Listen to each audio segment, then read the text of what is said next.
Salutare, dragi prieteni! Astăzi discutăm mai multe subiecte interesante.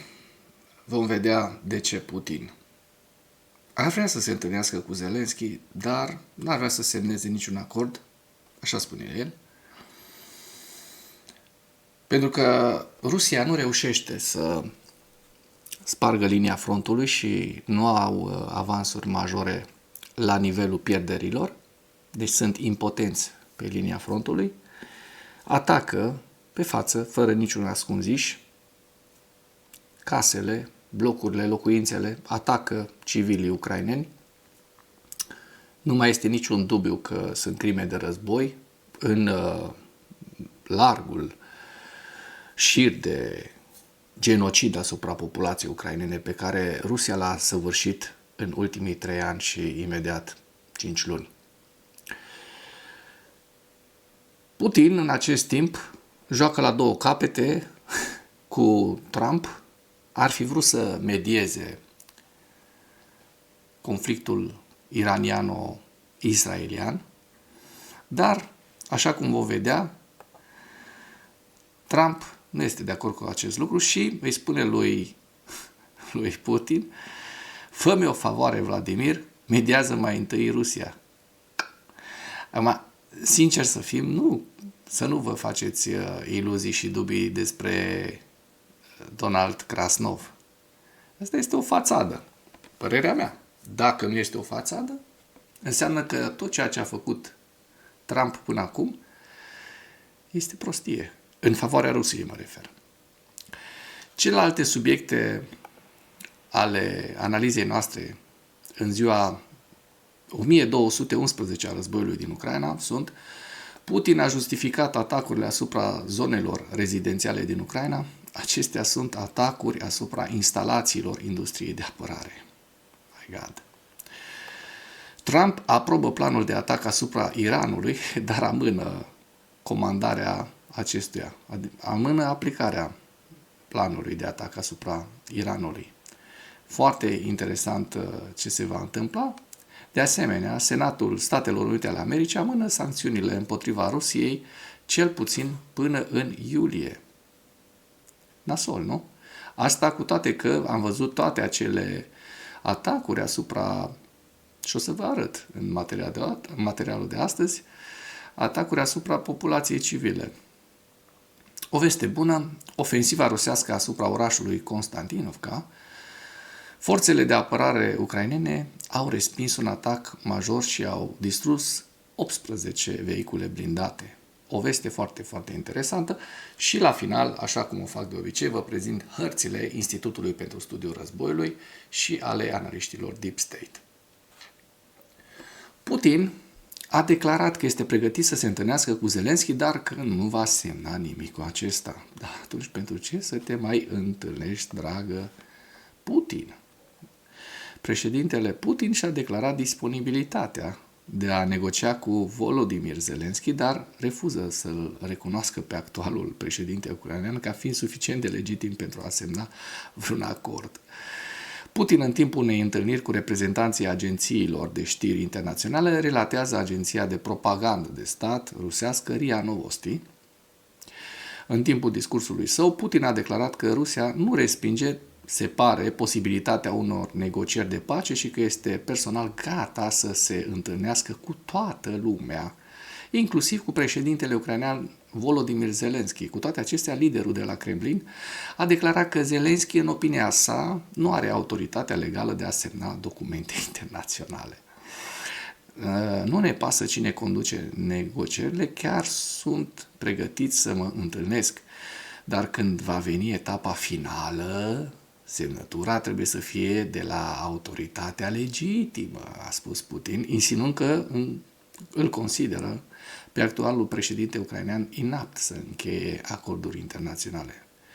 Explicându-și poziția, Putin a făcut din nou referire la presupusa prevedere din Constituția Ucrainei, care ar fi stabilit că puterile președintelui Zelensky au expirat deja. Putin a declarat că Ucraina este presupusă a fi o republică prezidențial-parlamentară în care toate organele guvernamentale sunt formate de președinte, ceea ce, în opinia sa, pune automat sunt sub semnul întrebării legitimitatea întregului guvern ucrainean. Bâști, băi, Putin de pace. Același Putin a justificat atacurile asupra zonelor rezidențiale din Ucraina. Acestea sunt atacuri asupra instalațiilor industriei de apărare. Du-te, mă, dace, instalații de apărare în blocuri, în casele oamenilor. Cine dracu mai auzit așa ceva asemenea? Băi, la ăstora nu le este rușine să mintă. Uitați-vă la fața lui. Ăsta minte, șarlatanul ăsta de Putin, vicleanul ăsta minte, criminalul, că până la urmă este și un criminal, dar minte cu o larghețe și cu... Uitați-vă, este în momentul lui, adică este pe terenul lui favorit să mintă. Liderul rus, Vladimir Putin, a justificat atacurile masive cu rachete asupra orașelor ucrainene, spunând că țintele ar fi fost instalații militare industriale. Putin, în timpul unei întâlniri cu reprezentanții agențiilor, așa cum vă spuneam, de știri internaționale, spune că, fiind întrebat despre numeroasele atacuri ale Rusiei asupra infrastructurii civile din Ucraina, în special asupra clădirilor rezidențiale care au dus la moartea civililor, răspunzând la această întrebare, cu un zâmbet, Putin a declarat că dacă jurnaliștii dumneavoastră ar fi văzut cum zone rezidențiale întregi au fost distruse de rachetele noastre, cu greu ar fi putut să vă spună ceva despre asta. În același timp, el a susținut în mod tradițional că armata rusă ar fi atacat instalațiile complexului militar-industrial și nu clădirile rezidențiale. Păi hai să vedem despre ce e vorba. Ia vedeți aici. Atacuri masive cu rachete și drone rusești zgudie Kievul și Zaporojie. Acum 5 ore. Pe pagina Meanwhile in Ukraine. Hai să mergem mai departe. Da? Copiii care trăiesc sub bombardamente. Stați să vă mai arăt că sunt foarte multe. Foarte multe. Ia uite. Vă amintiți fotografia cu părinții plângând în fața dărâmăturilor din Kiev, căutându-și cu disperare fiul? Acela era băiatul pentru care se ruga toată Ucraina. Dar minunea nu s-a produs niciodată. Da? Iată. 24 de morți, 134 de răniți. Încă un cadavru scos din dărâmăturile din Kiev. Atacul Rusiei din 17 iunie a distrus familii întregi. Mergem mai departe. Iată. Zaporojie este din nou atacată, acum 23 de ore. Așa, ajutare. Iată. Iată ce se întâmplă în Ucraina. Iată. Atac aerian oribil asupra Kievului, 14 morți. Asta este acum o zi. Ia uite ce e aici. Atac rusesc asupra instalațiilor complexului militar industrial ucrainean, da? Pe bune? Bun. Da, Putin spune orice. Donald Trump aprobă planul de atac asupra Iranului, dar amână comandarea acestuia până acum, adică aplicarea lui. Președintele american a aprobat un plan militar de atac asupra Iranului, dar amână să dea ordinul final în timp ce așteaptă să vadă dacă Teheranul își abandonează programul nuclear.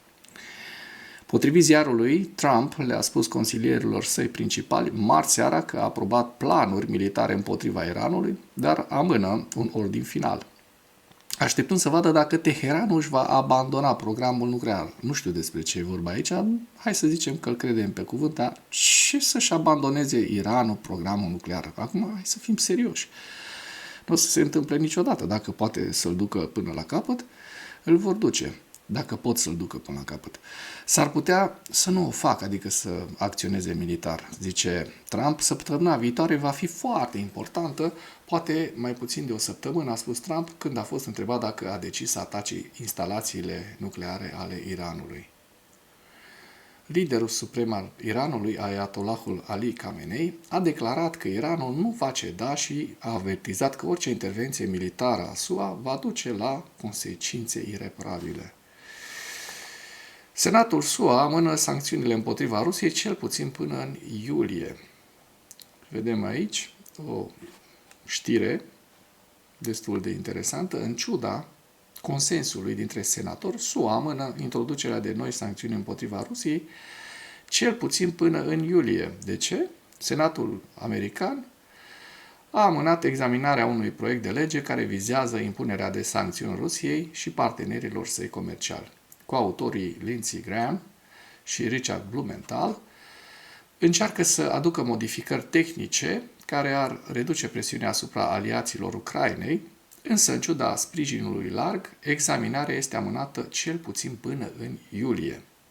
Escaladarea războiului dintre Israel și Iran, precum și noile inițiative fiscale ale republicanilor, au determinat Senatul să fie deschis la schimbări, dar să aștepte un semnal din partea administrației Trump, potrivit senatorului John Thune. Deci, tot până la capăt, tot implicarea lui Trump, tot semnalul lui Trump trebuie să vină. Bun. O veste bună, iată, ofensiva rusească asupra orașului Constantinovka este oprită de către forțele de apărare care au respins un atac major și au distrus 18 vehicule blindate. Pe 17 iunie, forțele de apărare ucrainene au respins un atac în direcția așezărilor Jablonovka și Alexandro Kalinivo și au distrus 18 vehicule blindate ale forțelor Federației Ruse. Între orele 19 și 21:20, inamicul, adică rușii, au efectuat o operațiune ofensivă de amploare în mai multe valori, sprijinită de 23 de vehicule blindate de luptă și 13 motociclete. Până la 100 de soldați de ocupație au fost implicați în atac, focul a fost folosit cu toate armele disponibile, în urma cărora echipamentul a fost distrus în mod activ, iar infanteria a încercat să se disperseze în zonele forestiere din apropiere. Unitățile forțelor de apărare ucrainene au respins atacul inamic, au distrus 18 vehicule blindate, cum vă spuneam, și 13 motociclete împreună cu personalul inamic. Alte 5 vehicule blindate au fost avariate în diferite grade. Pe 16 iunie, Comandamentul Operațiunilor Speciale din Hortizia a raportat că armata rusă încearcă să încercuiască orașul Constantinovka din regiunea Donetsk din 3 direcții și că acolo au loc lupte aprice. O să vedem și pe hărți acest atac, pe hărțile celor de la Deep State.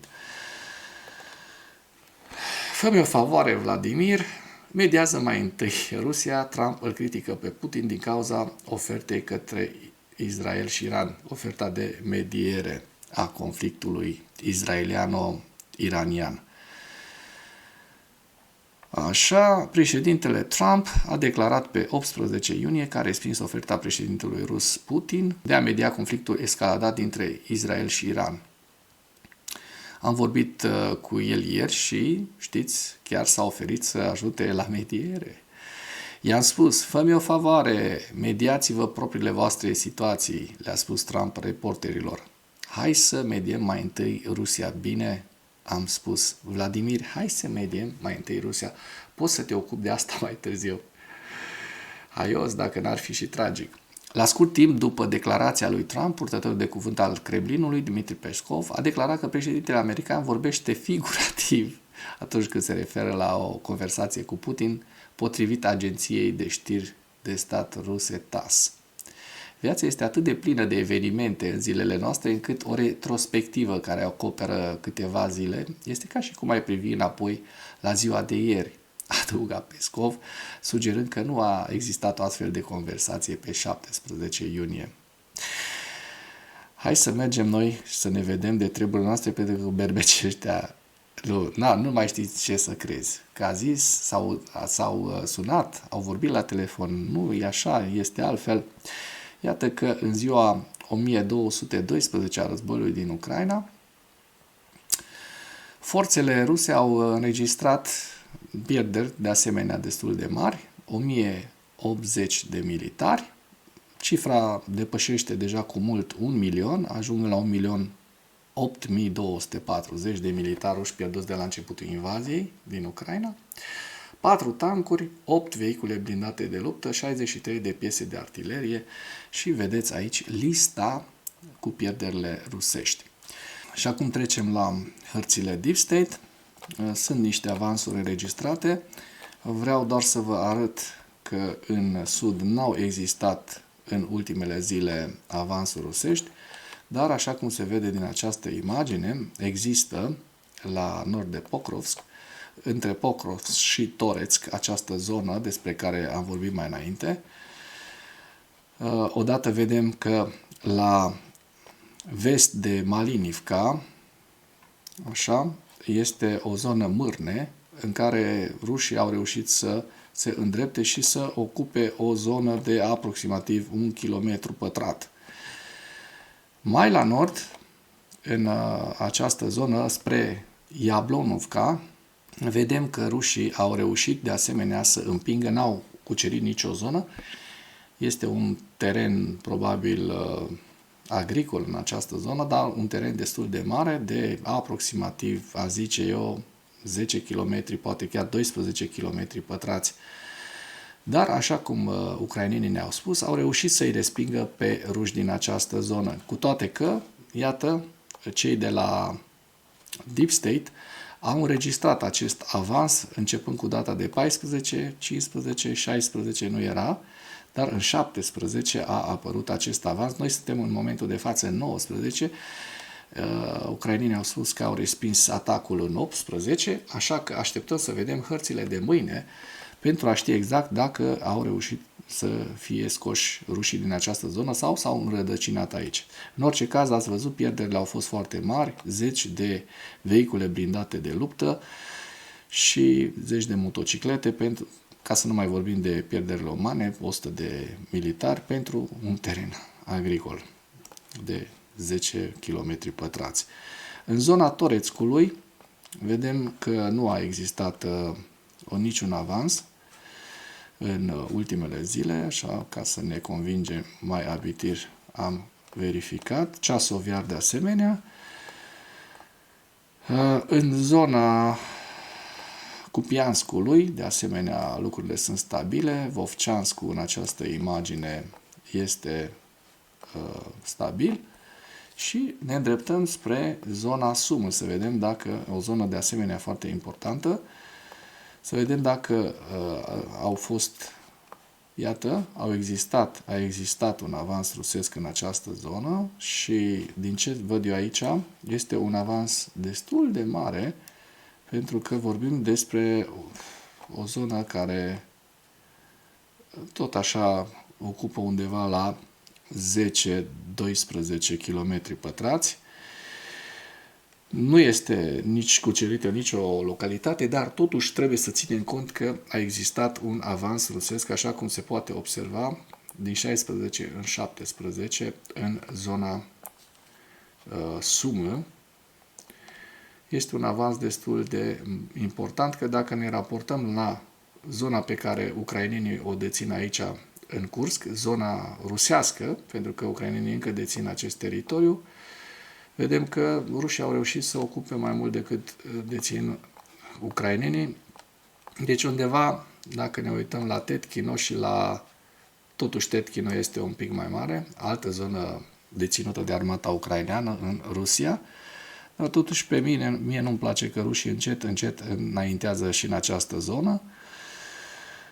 La un moment dat au fost opriți, au fost stopați de către ucraineni, dar vedem, din nou spun, această zonă care a fost ocupată în ultimele zile.